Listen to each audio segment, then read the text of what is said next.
Hi everyone, it's Lisa and welcome to the Stamp Studio.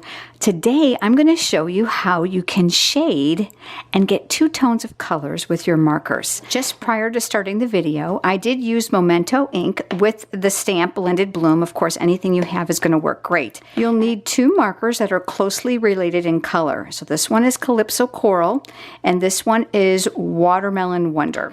Now I'm going to start with the lightest one, of course, using the brush tip.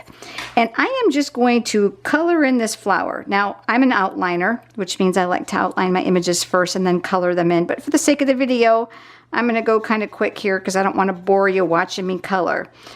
Here I've gone in and colored the entire marker in Calypso Coral.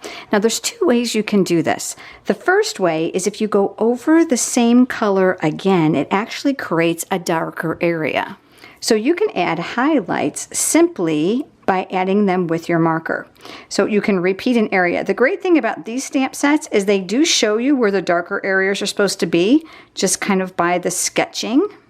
So you can see here, I'm going to go back over this petal and it's going to get darker. But here's another way to create some shading with your markers.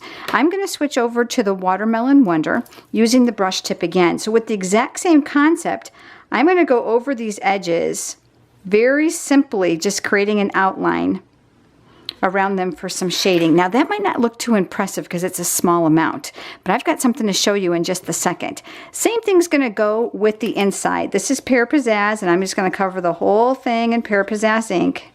Now I'm not being real careful for the video, so you'll get that at home. You'll take your time. And then this is Old Olive. And what I'm going to do is I'm going to add just a little bit around the inside of this, a little bit here and there around the outside. That might not look like much, but if you take your time, check this out.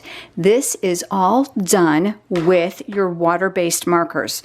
Calypso Coral for the whole flower, and then I went back over some areas to make them darker, and I also incorporated the Watermelon Wonder ink around the outside.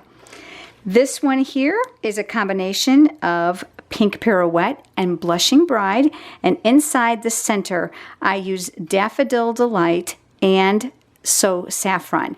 I'll be showcasing these beautiful cards in my blog. Make sure that you check back. I'll include the cutting dimensions for you and the colors again so that you can mimic them at home. Thanks for joining me, and I look forward to seeing you next week.